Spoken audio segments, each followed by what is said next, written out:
Tras completar el arduo trabajo de robar los bueyes de Gerión, Hércules enfrentaba otra prueba. Esta vez, a Euristeo se le había ocurrido algo aún más aterrador. Debía traer ante su presencia al perro Cerbero, el guardián del Hades.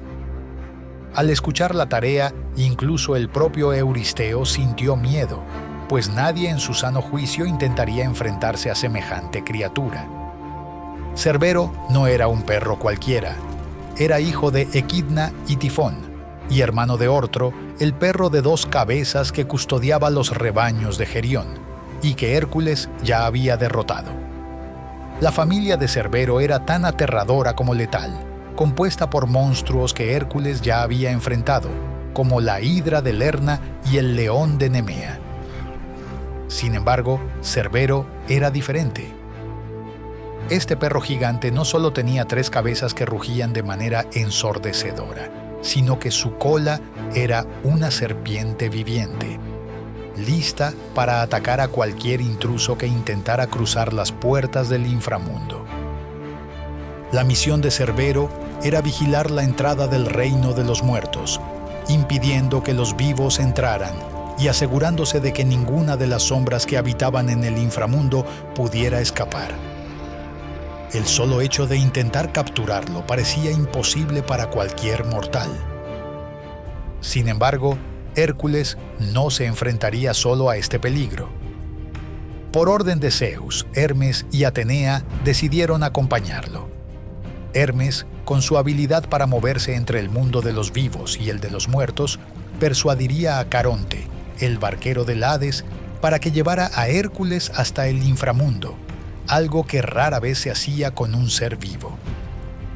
Atenea, la diosa de la sabiduría, se encargaría de proteger al héroe en los momentos críticos, brindándole apoyo en esta misión aterradora.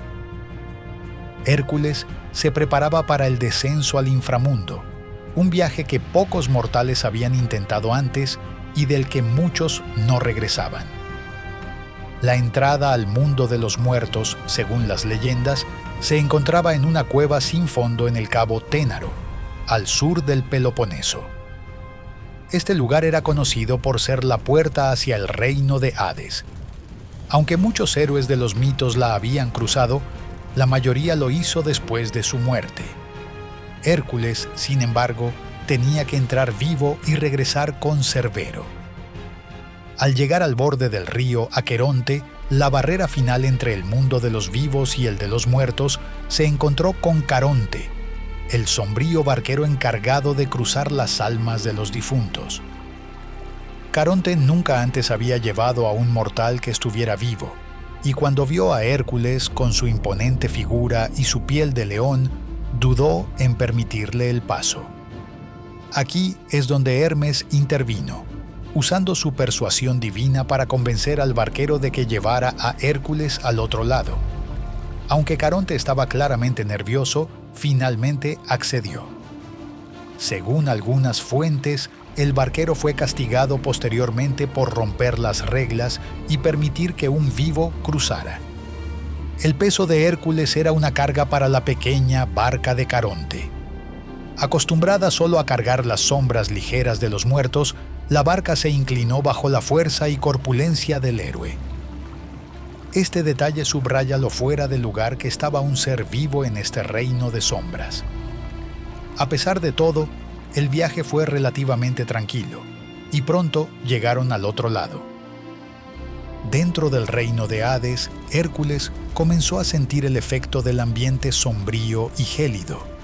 Las almas de los muertos vagaban por todas partes, pero ninguna se atrevía a acercarse a él. El aura de poder y vida que desprendía el héroe alejaba a las sombras, que temían su fuerza.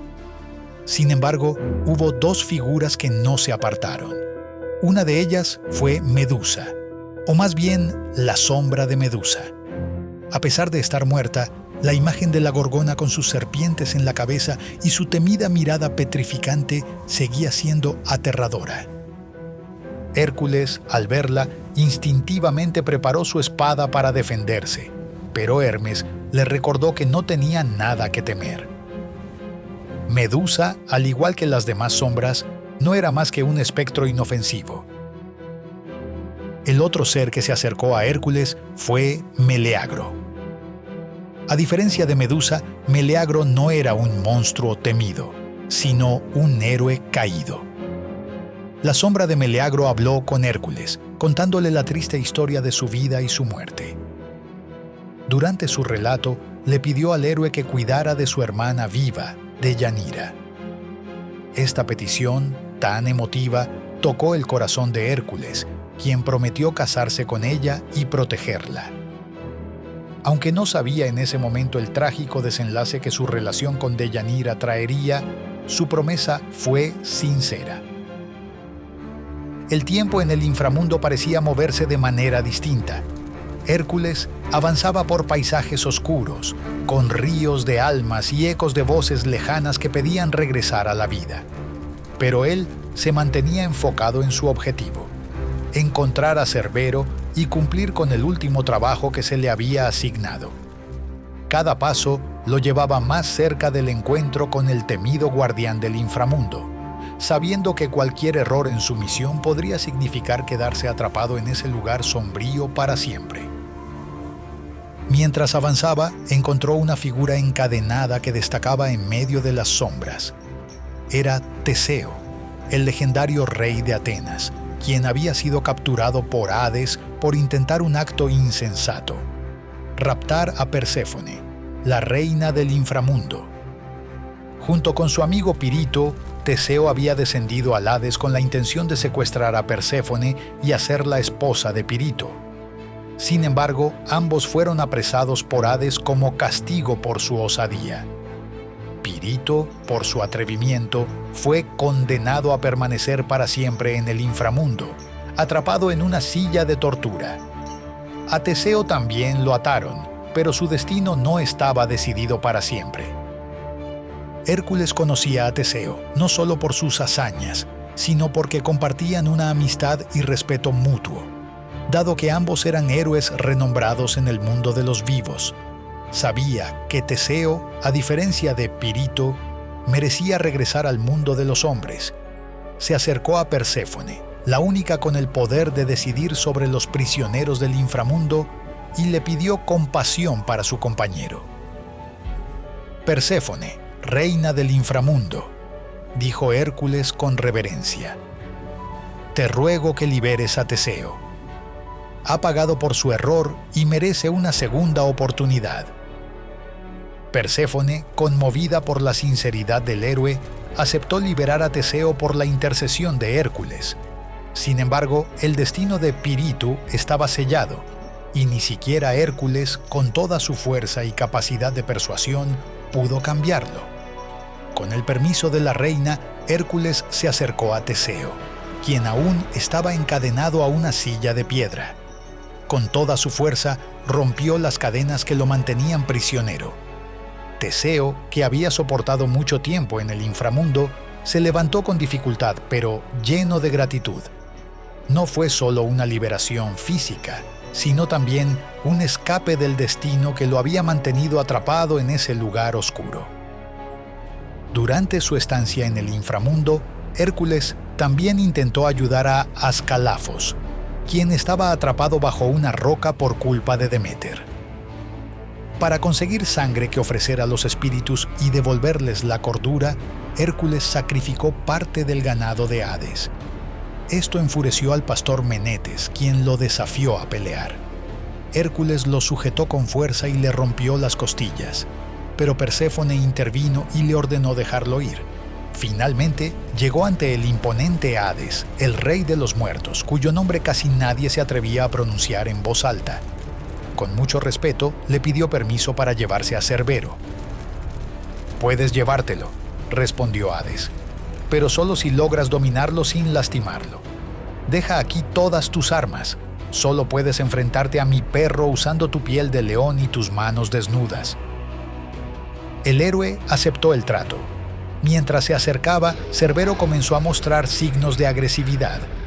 Un rugido brotó de sus 3 gargantas, un sonido tan fuerte que retumbó por todo el reino de los muertos. Las cabezas del monstruo se movían con rapidez, evaluando la amenaza que representaba el héroe. Hércules, sintiendo el peso de la situación, se cubrió mejor con la piel del león, consciente de que cada mordida del animal podría ser letal si lograba penetrar su protección. Sin previo aviso, Cerbero atacó. Una de sus cabezas se lanzó hacia el héroe, buscando morder su brazo, pero Hércules logró esquivar el ataque con una velocidad sorprendente. Al mismo tiempo, las otras dos cabezas intentaron alcanzar distintas partes de su cuerpo. Sabía que no podía permitirse un enfrentamiento largo. Cuanto más durara la batalla, más se agotaría. Aprovechando un breve momento en el que las tres cabezas del perro se alinearon, se lanzó sobre Cerbero, envolviendo sus poderosos brazos alrededor del cuello de la criatura, justo en el punto donde las tres cabezas se unían. Cerbero, enfurecido, comenzó a sacudirse violentamente. Las cabezas mordían con furia la piel del león, pero ésta se mantenía firme, protegiendo a Hércules. Sin embargo, la verdadera amenaza estaba en la cola del perro, una serpiente viva que se enroscó rápidamente alrededor de las piernas del héroe. La serpiente mordía con fuerza, inyectando su veneno. Hércules sentía el dolor recorrer su cuerpo, pero no podía soltar a Cerbero, porque eso significaría el fin de su misión y, quizás, su propia muerte. Durante varios minutos, ambos contendientes se mantuvieron en una lucha brutal. El veneno quemaba sus piernas, pero Hércules no aflojó el agarre. Lentamente, la criatura comenzó a ceder. La fuerza de Hércules era insuperable, y poco a poco, Cerbero dejó de sacudirse con la misma violencia. Las mordidas se volvieron menos precisas, y la serpiente que formaba su cola también perdió parte de su intensidad. Las tres cabezas de Cerbero empezaron a jadear, cansadas de la lucha. Hércules, sabiendo que el animal estaba a punto de rendirse, apretó un poco más, pero sin intención de causarle daño innecesario. Quería someter al perro, no destruirlo. Finalmente, Cerbero se rindió. Sus cabezas dejaron de luchar y su cuerpo se desplomó en el suelo, agotado. Hércules, aún con el pecho ardiendo por el veneno de la serpiente, soltó al perro con cuidado. Una vez que el perro estuvo calmado, Hércules le colocó una cadena, tal como Hades le había indicado, pero lo hizo con gentileza. En lugar de tratar a la criatura con violencia, acarició sus cabezas, demostrando que no le guardaba rencor. Cerbero, sorprendido por el gesto, respondió de manera inesperada, mostrándose dócil. Acostumbrado a la crueldad del inframundo, no conocía la compasión, y el trato de Hércules fue una novedad para él. Juntos comenzaron el ascenso hacia la superficie, donde el héroe debía mostrar a Cerbero a Euristeo. Cuando finalmente emergió a la luz del sol, el aire fresco del cabo Ténaro le devolvió algo de vitalidad. El inframundo había quedado atrás, y ahora lo único que le quedaba era llevar a Cerbero a Micenas. La imagen del héroe y el perro de tres cabezas era majestuosa. Cualquiera que los viera durante el trayecto quedaba atónito, incapaz de comprender cómo un hombre había podido dominar una criatura tan temible. Al llegar a las puertas de Micenas, la noticia del regreso de Hércules corrió rápidamente. La reacción de Euristeo fue tan predecible como siempre. Al ver al monstruo, el rey huyó despavorido, buscando refugio en su famosa tinaja de bronce. Había sido él quien había ordenado a Hércules realizar este trabajo, pero ni siquiera su mente ambiciosa podía soportar la idea de enfrentarse a la criatura que había traído del inframundo. Hércules, con su misión casi completada, no le dio más importancia al temor de Euristeo. El objetivo era demostrar que había cumplido con la tarea encomendada, y así lo hizo. Una vez que el rey hubo comprobado el éxito del trabajo, el héroe se preparó para devolver a Cerbero a su lugar de origen. Regresó al cabo Ténaro, donde, con el mismo respeto que había demostrado durante la captura, llevó a Cerbero de vuelta al inframundo. El perro, fiel a su naturaleza, retomó su puesto como guardián de las puertas del Hades. Sin más que hacer allí, Hércules ascendió una vez más hacia el mundo de los vivos, sabiendo que aún le quedaba un último trabajo antes de completar las 12 tareas impuestas por Euristeo. Existen varias historias menores que nacen con el mito de Hércules y Cerbero. Una de ellas cuenta que el acónito, una planta venenosa, surgió de la saliva que Cerbero escupió al llegar al mundo superior, en Heraclea Póntica. Otra leyenda, originaria de Argos, relata que Cerbero se escapó de Hércules cerca del manantial de Cinadra, en el camino entre Micenas y el santuario de Hera. Desde entonces, el manantial fue llamado Agua de la Libertad, porque los esclavos bebían de sus aguas al ser liberados. También se dice que la apariencia de Cerbero era tan aterradora que hizo que un hombre se convirtiera en piedra al verlo. Antes de emprender su viaje al inframundo, Hércules se preparó participando en los misterios de Eleusis, un ritual que aseguraba un mejor destino en el Hades.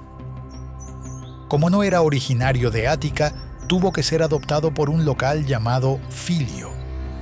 Dado que Hércules estaba manchado por la sangre de los centauros que había matado, Deméter creó los misterios menores en Agra, cerca de Atenas, para purificarlo.